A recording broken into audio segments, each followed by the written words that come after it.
The FTSE International Limited Trading, as FTSE Russell, is a British provider of stock market indexes and associated data services, wholly owned by the London Stock Exchange and operating from premises in Canary Wharf.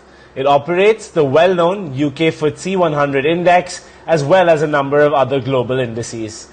So in what comes as quite a blow to Indian equities, and particularly the private banking pack, which has gained so smartly this week.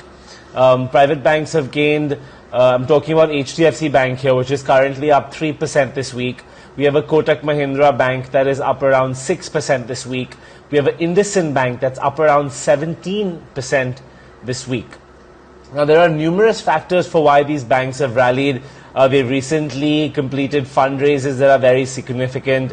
They've done stress tests and come up with asset quality that's fairly decent. And in fact, a bank like HDFC Bank recently put out a statement saying that asset quality would come nowhere close to as bad as it was during the time of the great financial crisis of 2008. And at that time, HDFC Bank's NPLs were 2%. They currently stand at 1.36%. So the new bank management there, Sashidhar Jagdishan, does not envisage asset quality to really be a problem. Also, given that PSU banks might not receive recapitalization to the same extent as before because of fiscal constraints, that provides the private banks with a perfect platform to gain market share while they remain well capitalized, essentially able to deal with any stress issues as well as fund future growth. So private banks are expected to take market share, and there's a lot of momentum for those banks right now. Even on the deposit front, the liability franchise front, the private banks seem to be outperforming the PSU peers, barring SBI.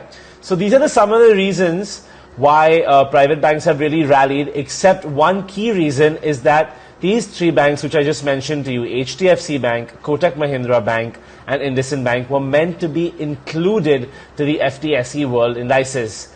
Now, what's happened, and it comes as quite a disappointment to us, and we've just learnt this evening, is that these banks will no longer be included to the index.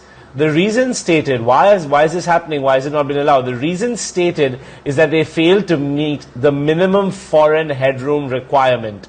So that's quite a lapse, and on those grounds, it seems that the FTSE doesn't find an investable case for these banks to be trading on those indexes, and hence a disclusion, or rather an exclusion, So that might hurt these counters in the trading sessions to come. A lot of what's currently priced into the current valuations is based on the fact that there was additional flows to the extent of which we do not know exactly right now, but there was a fair significant amount of flows which were expected to come in from these inclusions that will now be missing.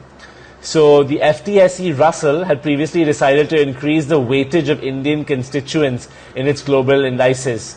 It seems for now this will no longer be happening, and it'll be interesting to see how these counters respond and trade tomorrow.